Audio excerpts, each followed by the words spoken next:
আন্তর্জাতিক সম্মানে ভূষিত বদরপুরের প্রাক্তন শিক্ষক আব্দুল করিম।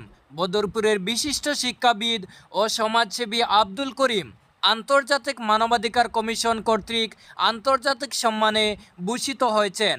সম্প্রতি বাংলাদেশ মেডিকেল অ্যাসোসিয়েশন অডিটোরিয়াম ঢাকায় অনুষ্ঠিত ঐতিহাসিক সার্ক শীর্ষ মানবাধিকার সম্মেলন 2025-এ এই সম্মান প্রদান করা হয় তাকে।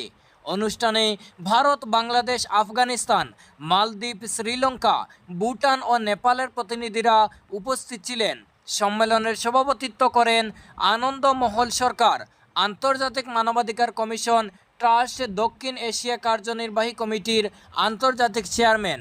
বিশেষ অতিথি হিসেবে উপস্থিত ছিলেন খ্যাতনামা কবি ও সাহিত্যিক ইলিয়াস ঘরামি, সভাপতি সর্বভারতীয় কার্যনির্বাহী কমিটি IHRC ইন্ডিয়া ট্রাস্ট, এবং নজরুল ইসলাম সর্দার, সাধারণ সম্পাদক IHRC ইন্ডিয়া ট্রাস্ট।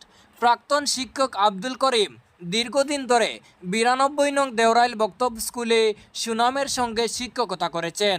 শিক্ষা ও সমাজসেবায় তার অবদানের স্বীকৃতিস্বরূপ তিনি এর আগে জাতীয় ও আন্তর্জাতিক পর্যায়ে একাধিক সম্মাননা পেয়েছেন। সম্প্রতি তিনি অসমের রাজ্যপাল লক্ষণ প্রসাদ আচার্য পুরস্কার অর্জন করেন, যা করিমগঞ্জের জেলাশাসক প্রদীপ কুমার দ্বিবেদীর হাত থেকে গ্রহণ করেন। বদরপুরের বুন্দাশিল গ্রামের এই কৃতি সন্তান তার নিষ্ঠা, সততা ও মানব কল্যাণমূলক কাজের মাধ্যমে শুধু নিজের অঞ্চল নয়, গোটা উত্তর পূর্ব ভারতের গর্ব হয়ে উঠেছেন। News desk report, Badarpur any.